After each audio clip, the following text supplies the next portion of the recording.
দেশের সাধারণ গরিব জনগণেরা কি তাদের ন্যায্য অধিকার পাবে না? তারা কি চিকিৎসা ক্ষেত্রে গেলে উপযুক্ত চিকিৎসা পাবে না? তারা কি শিক্ষা ক্ষেত্রে গেলে উপযুক্ত শিক্ষা পাবে না? তারা কি চাকরি ক্ষেত্রে গেলে উপযুক্তভাবে চাকরিতে যোগ্যতা অর্জন করতে পারবে না? তারা কি মেধা দিয়ে চাকরি নিতে পারবে না? গরিবের ট্যাক্সের টাকাই, জনগণের ট্যাক্সের টাকাই সরকারের সরকার থেকে শুরু করে উচ্চ পদস্থ সরকারি সমস্ত কর্মকর্তারা গরিবের ট্যাক্সের টাকাই আজকে এত বাড়ি গাড়ি অট্টালিকা করতেছে। গরিবের আর কত অবহেলিত বঞ্চিত হবে। এই গরিবেরা চিকিৎসা ক্ষেত্রে গেলে উপযুক্ত চিকিৎসা পায় না। অনেক সময় এই গরিবেরা চিকিৎসা ক্ষেত্রে জীবিত অবস্থায় যায়, লাশ হয়ে তাদের ফিরতে হয়।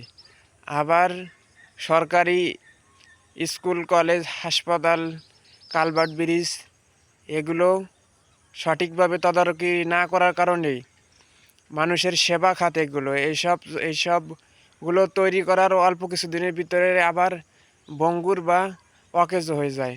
আর এই অকেজো হওয়ার কারণই হলো আমরা এখন শিক্ষা করি সেবার জন্য নয়, এখন শিক্ষা করি টাকা ইনকামের জন্য। আর এই টাকা ইনকামের জন্যই তো আমরা শিক্ষা অর্জন করতেছে বলে আজকে আমাদের গরিবের লাশ হয়ে হাসপাতাল থেকে আসতে হয়।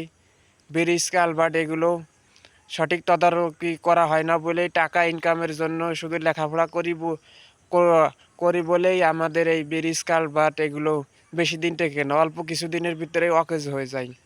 তাই কবি বলেছেন যে আমাদের দেশে হবে সেই ছেলে কবে, কথাই না বড় হয়ে কাজে বড় হবে।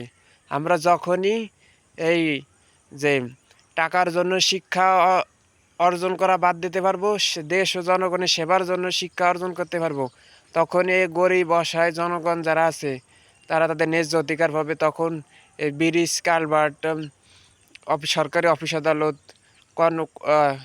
কোনো জায়গায় কোনো অনিয়ম হবে না। ব্রিজ, কালভার্ট, রাস্তাঘাট কখনো নির্মাণের অল্প কিছুদিনের ভিতরেই অকেজ হয়ে পড়বে না।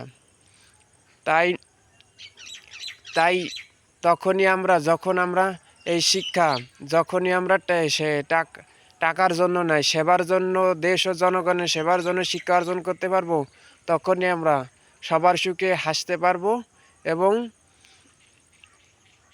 সবার সুখে হাসবো আমি, কাঁদবো সবার দুঃখে, নিজের খাবার বিলিয়ে দেবো অনাহারীর মুখে। এবং তখনই আমরা এই অনাহারীর মুখে নিজের খাবার এবং সবার সুখে দুঃখে হাসি কান্না একসাথে থাকতে পারবো আমরা। তাই আসুন আমরা টাকার জন্য শিক্ষা অর্জন না করে দেশ ও জনগণের সেবার জন্য শিক্ষা অর্জন করি।